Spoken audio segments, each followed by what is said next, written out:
ఇప్పుడు అంటే ఇక్కడ నేను ఒక చిన్న ఎగ్జాంపుల్ చెప్తున్నా. నేను ఎవరిని తప్పుపడతానని నా ఉద్దేశ్యం కాదండి ముస్లిమ్స్ సోదరులని. నేను ఒక ఉదాహరణ చెప్తా. ఇప్పుడు ముస్లిం సోదరులు రేపు రంజాన్ స్టార్ట్ కాబోతుంది నెక్స్ట్ మంత్ నుంచో ఎప్పుడో. రంజాన్ ఇఫ్తార్ విందులు ఇలాంటి విందులకి ఇస్తారు కదా! సహజంగా ఇఫ్తార్ విందు ఉంటుంది. ఇంకేవో ఉంటాయి. వీటన్నిటికి మనోళ్ళు ఎళ్తారు కదా! ఎవరు? ముఖ్యమంత్రి ఎళ్తాడు, కేసీఆర్ ఎళ్తాడు, కేటీఆర్ ఎళ్తాడు. కేసీఆర్ అయితే ఇక్కడ ఒకటి కట్టుకుందే బయటికే రాడు. కేసీఆర్ ఎళ్తాడు, ముఖ్యమంత్రి ఎళ్తాడు, అక్కడ పవన్ కళ్యాణ్ ఎళ్తాడు, ఈ క్యాపులు పెట్టుకుంటారు. చంద్రబాబు నాయుడు ఎళ్తాడు, జగన్ ఎళ్తాడు. ఇఫ్తార్ విందులకి వాటికి వీటికి. మరి హిందువులకి అత్యంత పవిత్రంగా 144 సంవత్సరాల తర్వాత జరుగుతున్న 144 ఏళ్ళకోసారి జరిగే అత్యంత పవిత్రమైన మహాకుంభమేళాకి ఈ నాయకులంతా ఎందుకెళ్ళరు? మీరు అడగొచ్చు. మనం వెళ్ళామంటే మనలాంటి సామాన్యులు వెళ్తానికి ఇప్పుడు వీలు కావట్లా అక్కడికి. ఎందుకంటే ఇందాక చూసాం ఎక్కడో మనం దాదాపుగా ఒక ఎంత 350 కిలోమీటర్లు ఎంతో ట్రాఫిక్ జామ్ అయిందంట అక్కడ.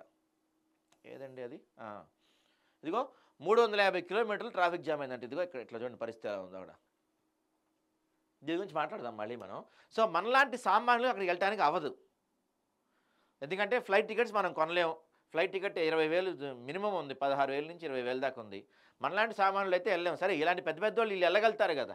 ఎందుకంటే వీళ్ళకి స్పెషల్ ఫ్లైట్లు ఉంటాయి, స్పెషల్ జెట్లు ఉంటాయి. వీళ్ళు ఏడకి కావాలంటే ఆడికి వెళ్తారు కదా! మరి ఎందుకు వెళ్ళట్లేదు ఇక్కడ నా క్వశ్చన్ అదే. రేవంత్ రెడ్డి ఎందుకు వెళ్ళడు? కేసీఆర్ ఎందుకు వెళ్ళడు? పవన్ కళ్యాణ్ ఎందుకు వెళ్ళడు? చంద్రబాబు ఎందుకు వెళ్ళడు? జగన్ ఎందుకు వెళ్ళడు?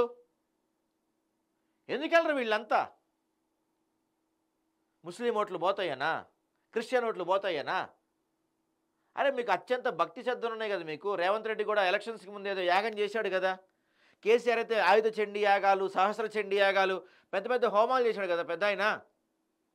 జగన్ చేస్తాడు అక్కడ హోమాలు, పీఠాలకు వెళ్తుంటాడు, చంద్రబాబు చేస్తుంటాడు, పవన్ కళ్యాణ్ అయితే సనాతన ధర్మ పరిరక్షకుడు అని చెప్పుకుంటూ ఉంటాడు.